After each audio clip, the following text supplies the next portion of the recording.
सभी सम्मानित नेतागण,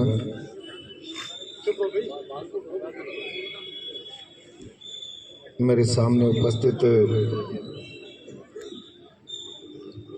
कांग्रेस पार्टी के कार्यकर्ता बंधु और बहनें, आज कांग्रेस पार्टी के कुछ नौजवान कार्यकर्ताओं को मैं धन्यवाद दूंगा कि सरकार के 2 साल पूरे होने पर सरकार की पोल खोल यात्रा विरोध के कार्यक्रम के रूप में यहाँ पर आयोजित की है। मैं 10 साल विधायक रहा हूँ। 2 साल बेमिसाल और भारतीय जनता पार्टी का कार्यकर्ता सरकार की उपलब्धियों को एक एक घर तक ले जाएगा। जब मैं समाचार पढ़ता हूं तो मुझे बहुत तकलीफ होती है और हंसी भी आती है।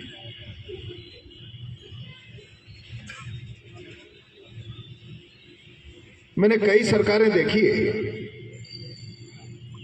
और प्रजातंत्र की व्यवस्था है।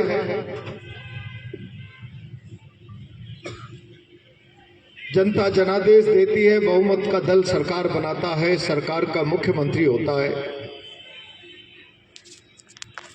मुख्यमंत्री के नीचे मंत्रिमंडल काम करता है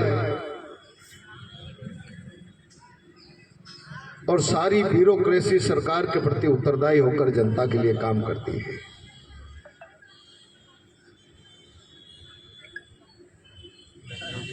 किस बात का 2 साल बेमिसाल ये भारतीय जनता पार्टी की सरकार और मुख्यमंत्री मना रहे, मैं आज तक नहीं समझ पाया। मैंने आजादी के 75 साल बाद कहीं पूरे देश के किसी प्रांत में ऐसा दृश्य नहीं देखा कि एक मुख्यमंत्री और उसके नीचे मंत्रिमंडल होगा। अब व्यवस्था बदल गई। दिल्ली में गृह मंत्रालय में राजस्थान सेल करके एक डिपार्टमेंट होगा, वहां पर एक रिटायर्ड आईएएस अफसर बैठा होगा और राजस्थान का चीफ सेक्रेटरी सुबह शाम उसको रिपोर्ट करेगा और राजस्थान का मुख्यमंत्री चीफ सेक्रेटरी के अधीन काम करेगा। कभी नहीं देखा मैं।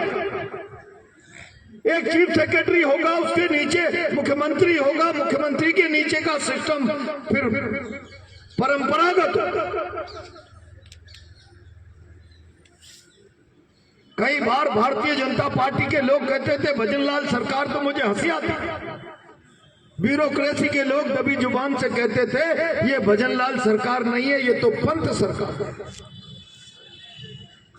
अब जिस सरकार के मुखिया की लगाम सरकार की लगाम मुखिया के हाथ में ही नहीं, जिसकी लगाम ब्यूरोक्रेसी के हाथ में, और उसका परिणाम यह हो कि सरकार की जिम्मेदारी राजस्थान की जनता के प्रति नहीं, सरकार की जवाबदेही राजस्थान की जनता के प्रति नहीं। बहुमत दल जब राजस्थान के जनमानस से किसी स्थापित नेता को मुख्यमंत्री बनता है तो स्वभाव से जनता के प्रति उत्तरदायित्व का भाव होता है। लेकिन जब कोई दिल्ली पर्ची निकाल कर किसी को लॉटरी के रूप में मुख्यमंत्री बनाती है तो उसके उत्तरदायित्व की भावना दिल्ली के प्रति होगी, राजस्थान की जनता के प्रति नहीं होगी। राजस्थान के मुख्यमंत्री पिछले 2 सालों से केवल एक काम कर रहे हैं, दिल्ली नाराज नहीं तो मेरी कुर्सी सलामत, दिल्ली नाराज हो गई तो मेरी कुर्सी खतरे में आ जाएगी। दिल्ली प्रसन्न रहनी चाहिए, राजस्थान की जनता जाए बाहर में। और उसका परिणाम ये हुआ राजस्थान में आज चारों तरफ अराजकता है। इस सरकार का वित्तीय प्रबंधन समाप्त हो गया है। 10 दिन पहले आपने अखबारों में समाचार पढ़ा, जोधपुर में विश्वविद्यालय के वाइस चांसलर के हाथ तोड़ दिया, पैर तोड़ दिया कर्मचारी, केवल इस बात के लिए कि जिन लोगों ने जिंदगी भर 60-60, 65-65 साल की सेवा विश्वविद्यालय में देने के बाद सेवानिवृत्त होकर घर जा रहे हैं, उनके पास पेंशन का पैसा नहीं है, उनकी पेंशन का रुपया नहीं मिल पाता। और कल तो अखबारों में छपा है कि पूरे राजस्थान के विश्वविद्यालयों की माली हालत यह है कि विश्वविद्यालय चलाने के लिए कर्जा लेकर काम करने की आवश्यकता पड़ रही है। जिस सरकार में शिक्षा जैसे संस्थानों को चलाने के लिए कर्जा लेकर काम चलाना पड़े, मैं समझता हूं इससे गिरी हुई बात इस सरकार के लिए कोई दूसरी नहीं हो सकती। कानून व्यवस्था नाम की कोई चीज नहीं है। सरकार का खजाना खाली है, विकास राजस्थान का ठप है। और अभी भाई विपिन और सारे लोग बोलने वाले कह रहे थे गुंडागिर्दी हो रही है। जब सरकार का चेहरा काला हो जाता है, सरकार कमजोर हो जाती है, तो अपने चेहरे पर नकाब डालने के लिए पुलिस की परत लेती है, कानून की आड़ लेती है, पुलिस की ढाल लेती है। और वही हालात आज राजस्थान में। मैं हमेशा कहा करता हूं, प्रजातंत्र में सरकारें लोगों की जान माल व्यवसाय की सुरक्षा की गारंटी है। लोगों की जान माल व्यवसाय के लिए भय का कारण सरकारें नहीं होनी चाहिए। आज राजस्थान में क्या हालात है? राजस्थान का आम जनमानस सरकार से भयग्रस्त है। और मैं अगर कोटा का सवाल करूं, रोज किस प्रकार के किस्से कहानियां अभी लोगों ने भाषण करते हुए कहा कोचिंग उजड़ गई, यहाँ मीडिया के लोग बैठे हैं, तभी जुबान से सारा शहर कहता है किसने मांगी यहाँ की एक कोचिंग से 50% की पार्टनरशिप, और उसका परिणाम यह हुआ कि उसे देश यहाँ से छोड़कर देश के दूसरे कोनों में जाना पड़ा। और इससे बड़ी गिरावट, ये उर्दीधारी लोग यहाँ बैठे हैं, कोई मोरल ही नहीं बचा है। मुझे कभी कभी लगता है तुम्हारा जमीर गिर गया तो इस उर्दी पे दाग मत लगाओ। एक ओएसडी के चेंबर में गुंडे बैठ रहे हैं एक साइड में पुलिस के इंस्पेक्टर डिप्टी बैठते हैं। गुंडे डिक्टेट करके प्लानिंग करते हैं, पीछे से मवालियों की तरह उन्हें ताकत देने के लिए पुलिस के लोग जाते हैं। जमीर मर गया हो तो उर्दी उतार दो, इस पे कालिक मत पोतो यार, इस पे कालिक।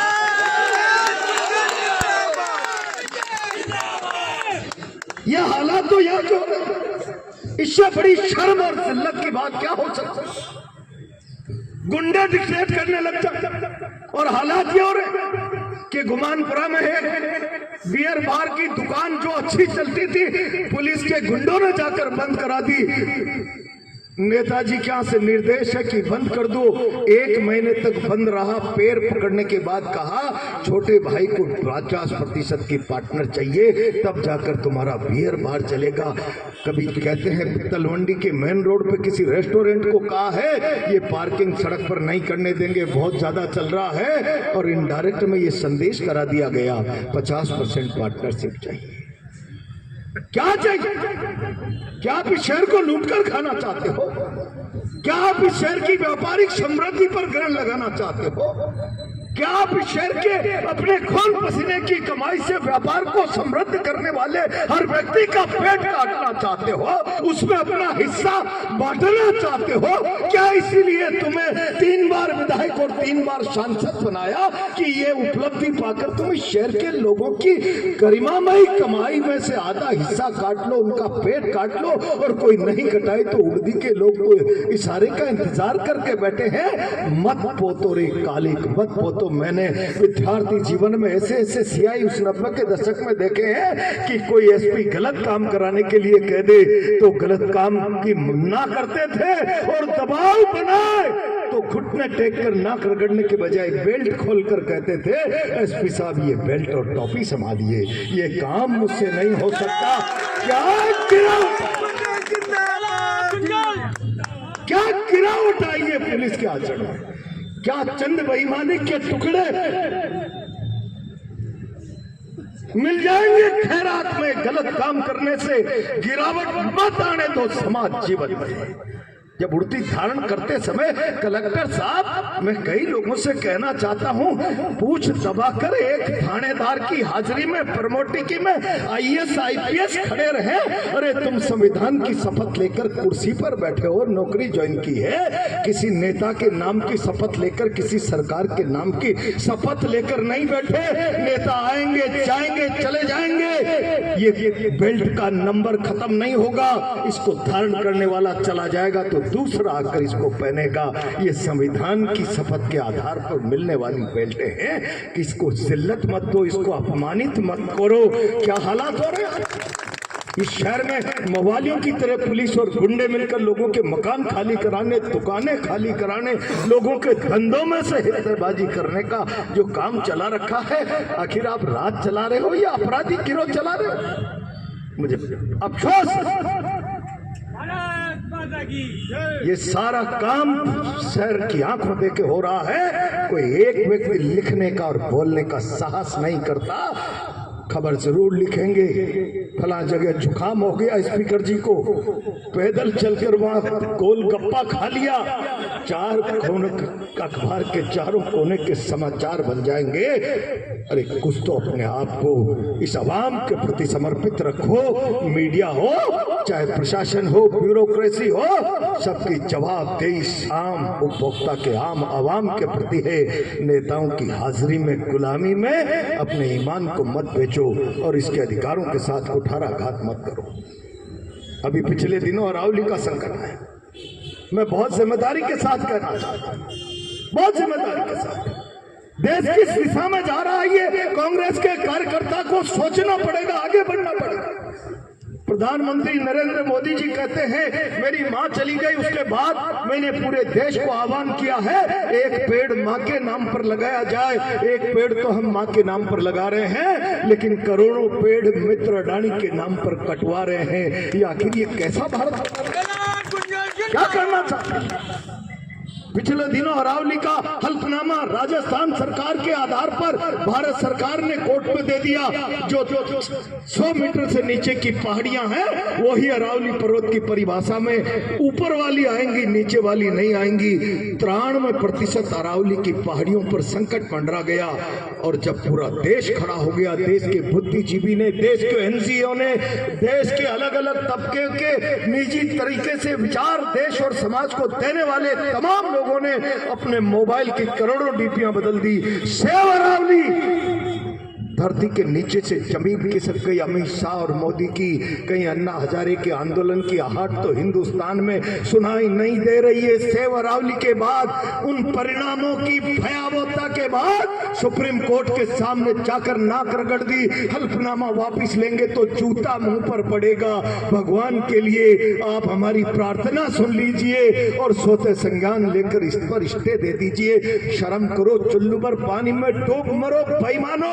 हल्फनामा बाद में दिया है, पहले अडानी, अंबानी, जिंदल जैसे सैकड़ों उद्योगपतियों से अरावली की पहाड़ियों को माइनिंग प्लान में एप्लीकेशन लगाकर, मूवमेंट में लाकर उसकी परिभाषा बदलने के लिए बाद में सुप्रीम कोर्ट में गए हो। अगर जनता खड़ी नहीं होती तो 97% अरावली मित्र पूंजीपतियों के हवाले कर दी जाती। और उसका परिणाम क्या होता? मैंने कहा बूंदी में खड़े होकर, कभी कभी बूंदी कहती है, आजकल तो बिरला जी कह रहे हैं हम टूरिज्म लाएंगे। अरे शर्म करो, टूरिज्म की परिभाषा और अंग्रेजी प्रहलाद गुंजल को बता दो स्पीकर जी आकर, मैं मान जाऊंगा तुम ले आओगे यहाँ पर टूरिज्म को। टूरिज्म के नाम पर पता नहीं क्या इवेंट करा रहे हो। यहाँ बूंदी कहती है मैं अरावली की गोद में बैठी हुई हूँ, मेरी सुंदरता किसी उदयपुर से नहीं है। और कोटा में हेरिटेज का इवेंट हो और बूंदी की चर्चा नहीं हो, तुम क्या कर लोगे यार? तुम्हारे पास नजरिया नहीं है, केवल अखबारबाजी और लोगों की आंखों में धूल झोंकने के अलावा तुम्हारे पास और कोई काम नहीं है। मुख्यमंत्री जी, आपने बहुत जोर से कहा मैं अरावली की रक्षा करूंगा, अरावली की रक्षा करूंगा। ये सारे के सारे डीजी साहब को मैं धन्यवाद देना चाहता हूं। मुझे पता है यहाँ के एक आध नए बाद में आने वाले अधिकारी भी इस व्यवस्था से पीड़ित हैं और उन्होंने एसपी साहब से गुहार लगाई, आईजीजी साहब से। ये सुधरने वाला नहीं है। गुंडागिर्दी का आलम जो पुलिस पर, मानसिकता पर कब्जा हो गया है, जरा आप आइए और एक दो को लंबा करिए। वो आए तो डीजी साहब उसी मुंड में थे कि एक दो और लंबे होने थे, लेकिन वो बच गए। मैं बहुत जिम्मेदारी से कह रहा हूं। आप अभी कह रहे थे अरावली की रक्षा करूंगा, चिंता मत करो। मैं मुख्यमंत्री जी आपसे कहना चाहता हूं, मैंने तब भी कहा था जब डॉक्टर किरोड़ी लाल मीणा ने कहा था कि बनास में से 8-10 करोड़ रुपए रोज की रेती निकल रही। तब मैंने मुख्यमंत्री जी से कहा था, मुख्यमंत्री जी, मंत्री का बयान संयुक्त उत्तरदायित्व की भावना से पूरी सरकार का बयान होता है, कोई मुख्यमंत्री भी उससे बदल नहीं सकता, मुकर नहीं सकता। और अगर वो सरकार का बयान नहीं होता तो मंत्रिमंडल से बर्खास्तगी की कार्रवाई की जानी चाहिए थी। डॉक्टर किरोड़ी लाल आज भी मंत्रिमंडल का हिस्सा है, उसके बयान पर क्या कहना है? आप अरावली बचा रहे हो, अरावली की कोख में बनास की कोख को खोद रहे हैं कोटा के नेताजी, उनके मित्र दोस्त। उस अरावली की कोख को मत खुदने दो, उसको मत बचाओ। 20-20 करोड़ रुपए रोज की रेतियां निकाली जा रही है। एक ट्रॉली पत्थर कोई लेकर आ जाए तो 50,000 का जुर्माना लगेगा। एक ट्रॉली रेती लेकर आ जाए तो पुलिस वाले उसको राज संपत्ति घोषित कराने का वो जो है प्रोग्राम जारी कर देंगे। वो बेचारा रोता रहेगा। ट्रैक्टर ट्रॉली का 5 लाख का ऋण चुकाते चुकाते उसकी हाइट से तुम्हारे बच्चों की मानसिकता विकलांग हो जाएगी। एक नेता की गुलामी में तुम किसी गरीब ट्रैक्टर ट्रॉली वालों के साथ जुल्म करो, अंदाजा रख लेना कि कल तुम्हारे बच्चे मानसिक रूप से विकलांग न हो जाए। मैं इस बात की गारंटी दे रहा हूं। ट्रॉली लाकर आजीविका चलाता है, 5 लाख का लोन चढ़ा होता है, एक रेती की भर ली और तुमने राजकीय संपत्ति के लिए उसको डाल दिया दब कागजों में। शर्म करो भाई मानो। उसके घर में उस रोज मौत का मातम बनता है। तुम्हारे घर में कभी किसी की मौत होगी तब उस मातम का अंदाजा लगेगा। जिस रोज गरीब का ट्रैक्टर छिनता है, ट्रॉली छिनती है, उसकी संपत्ति छिनती है, और तुम्हारे पास नैतिकता क्या है? जाओ। मैं कह रहा हूं कल से 3 दिन से कलेक्टर से मुझे कहना पड़ा कि मैं जाऊंगा, फिर तुम्हें मौके पे आना पड़ेगा।